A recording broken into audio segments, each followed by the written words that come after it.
Todos nós adoramos sentar numa roda de amigos, roda de conhecidos e começar a conversar sobre mitos e lendas que ouvimos de nossos familiares, de um tio distante, de outros amigos na escola ou até mesmo pela vizinhança.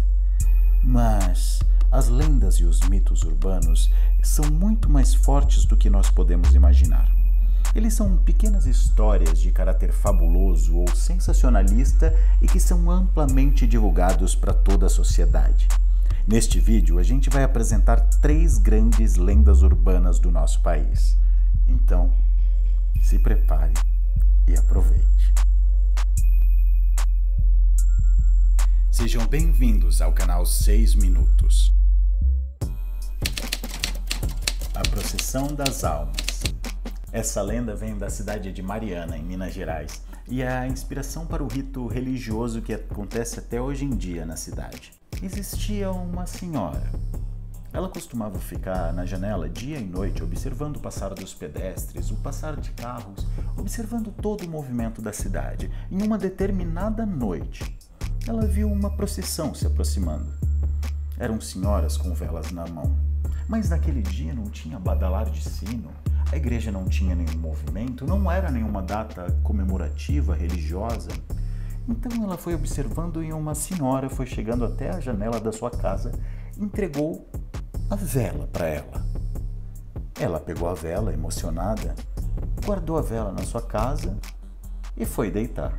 No dia seguinte, quando ela acordou, no lugar da vela, ela observou ossos. A vela tinha se transformado em ossos. Para esta lenda, a gente tem alguns finais variados. Alguns dizem que a senhora morreu após ver os ossos. Outros dizem que a velha voltou para pegar os ossos de volta.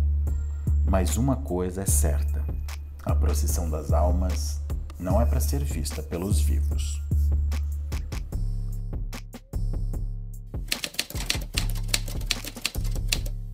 A loira do banheiro.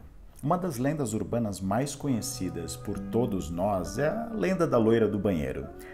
Diziam que se você falasse 3 vezes loira do banheiro, loira do banheiro, loira do banheiro em frente do espelho da sua escola, batesse 3 vezes na porta, puxasse 3 vezes a descarga e citasse alguns palavrões, a loira do banheiro apareceria. Mas essa lenda surgiu com a história de uma garota chamada Maria Augusta de Oliveira Borges, nascida no século XIX em Guaratinguetá.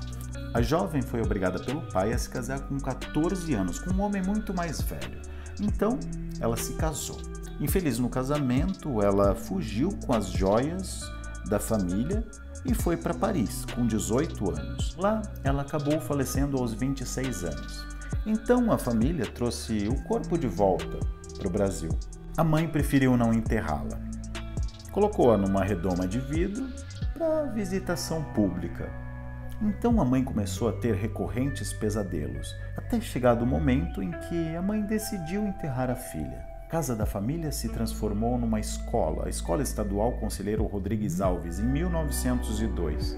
Havia boatos que o espírito vagava pela escola. E então surgiu a história da loira do banheiro quando um incêndio misterioso comprometeu parte do prédio em 1916. De acordo com a lenda, o espírito anda pelos banheiros das escolas, abrindo torneiras para saciar sua sede e pedindo para ser enterrado.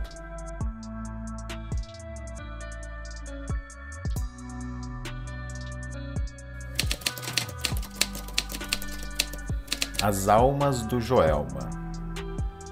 Uma das maiores tragédias da cidade de São Paulo foi o incêndio do edifício Joelma. Ele aconteceu em 1974 e deixou 187 mortos e mais de 300 feridos. Uma tragédia que marcou a história da cidade de São Paulo. Acontece que até hoje, no renomeado edifício Praça da Bandeira, até hoje muitas pessoas dizem que veem almas perambulando pelos corredores do edifício. Dizem que são as almas perdidas do Joelma. Contudo, a lenda não surgiu exclusivamente por causa do edifício Joelma.